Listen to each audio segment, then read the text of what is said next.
संध्या चौधरी और आज हम बात करेंगे कांग्रेस की भारत जोड़ो यात्रा के बारे में। कांग्रेस की भारत जोड़ो यात्रा एक ऐसे समय पर शुरू हुई है जब कांग्रेस का अस्तित्व जो है वो लगभग खतरे में आ चुका है। लोग हालांकि भारत जोड़ो यात्रा से खुद को कनेक्ट कर रहे हैं, लेकिन आने वाले समय में पता चलेगा कि भारत जोड़ो यात्रा लोगों पर कितना छाप छोड़ता है। कांग्रेस की भारत जोड़ो यात्रा ऐसे समय पर हो रही है जबकि पार्टी के सामने कई बड़ी चुनौतियां हैं।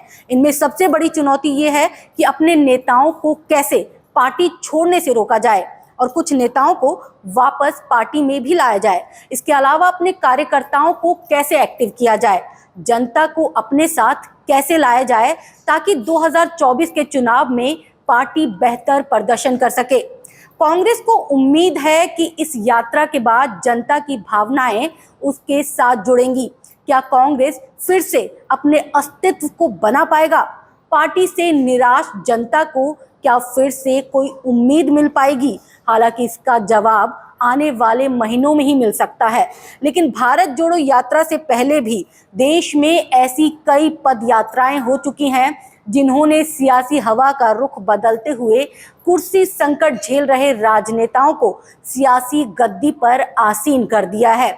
तो आइए एक नजर उन लंबी पदयात्राओं पर डालते हैं जिनकी वजह से कई बड़े बदलाव आए। समाजवादी नेता चंद्रशेखर ने 1983 में राहुल गांधी की दादी और तत्कालीन प्रधानमंत्री इंदिरा गांधी के खिलाफ 4200 किलोमीटर की भारत यात्रा की। चंद्रशेखर लोगों का विश्वास वापस जीतना चाहते थे। कन्याकुमारी से दिल्ली तक की अपनी 4 महीने की पदयात्रा के अंत में वो राष्ट्रीय राजनीति के केंद्र में आ गए। वाईएस राजशेखर रेड्डी। साल 2003 जब आंध्र प्रदेश विभाजित नहीं हुआ था, उस समय कांग्रेस पूरी तरह से निराश थी। राज्य में तेलुगु देशम पार्टी यानी टीडीपी ने करीब 3 दशकों तक शासन किया था। प्रदेश कांग्रेस के नेता वाईएस राजशेखर रेड्डी ने सत्ता का रास्ता समझा। उन्होंने प्रजा प्रस्थानम नाम से 2 महीने की पदयात्रा की।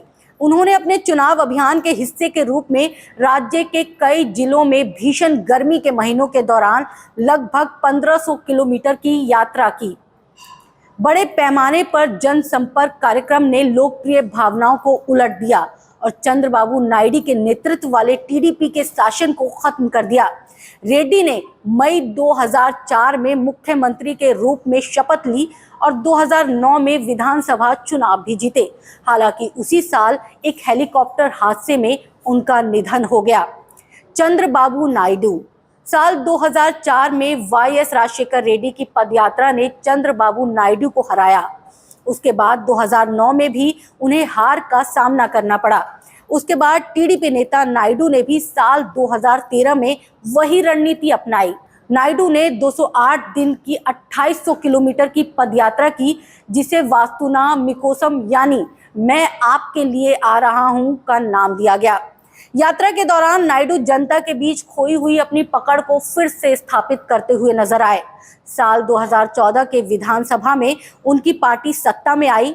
ये वही साल था जब चंद्रशेखर राव के नेतृत्व में तेलंगाना राष्ट्र समिति ने आंध्र प्रदेश से अलग हुए नए राज्य के रूप में तेलंगाना को मिल गया था।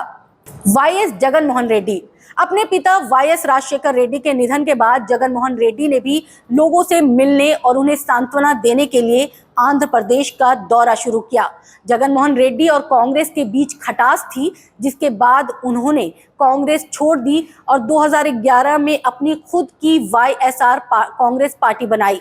साल 2012 में जब कांग्रेस केंद्र में थी तब जगन को भ्रष्टाचार के आरोप में गिरफ्तार किया गया था। 2014 के चुनाव में जगन मोहन रेड्डी की पार्टी चुनाव हार गई, लेकिन वो नेता प्रतिपक्ष बने। उसके बाद जगन ने आंध्र प्रदेश में 3648 किलोमीटर लंबी पैदल यात्रा शुरू की, जो 341 दिन तक चली। साल 2019 के विधानसभा चुनाव में जगन मोहन रेड्डी मुख्यमंत्री बने। दिग्विजय सिंह। कांग्रेस के सीनियर नेता और मध्य प्रदेश के पूर्व मुख्यमंत्री दिग्विजय सिंह ने 2017 में राज्य में नर्मदा नदी के किनारे 3300 किलोमीटर की यात्रा की। दिग्विजय ने इस पूरी प्रक्रिया को गैर राजनीतिक बताया और कहा कि ये धार्मिक और आध्यात्मिक है, लेकिन यह स्पष्ट था कि 6 महीने की इस यात्रा में एक व्यापक जनसंपर्क कार्यक्रम था। बाद में साल 2018 के मध्य प्रदेश विधानसभा चुनाव में कांग्रेस ने बीजेपी को हराया और कमलनाथ मुख्यमंत्री बने, लेकिन बाद में ज्योतिरादित्य सिंधिया की बगावत ने बीजेपी को सत्ता दिला दी। खैर, दिग्विजय की इस यात्रा ने कांग्रेस को राज्य में पुनर्जीवित किया और सत्ता दिलाई। राहुल गांधी की भारत जोड़ो यात्रा, वहीं अब कन्याकुमारी से कश्मीर तक राहुल गांधी की 5 महीने की भारत जोड़ो यात्रा हाल के सालों में सबसे लंबी यात्रा है। राहुल को बारिश में सुनने के लिए लोग पहुंच रहे हैं।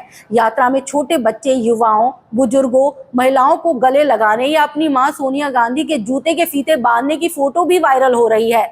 ऐसा पहली बार देखा जा रहा है जब राहुल गांधी जनता के बीच ऐसे चल रहे हैं। इससे लोगों के मन में राहुल के प्रति सद्भावना पैदा हो रही है। कांग्रेस पार्टी का मानना है कि उसे नए वोटर नहीं चाहिए, उसे वही वोटर चाहिए जो साल 2014 में उनका साथ छोड़कर चले गए थे।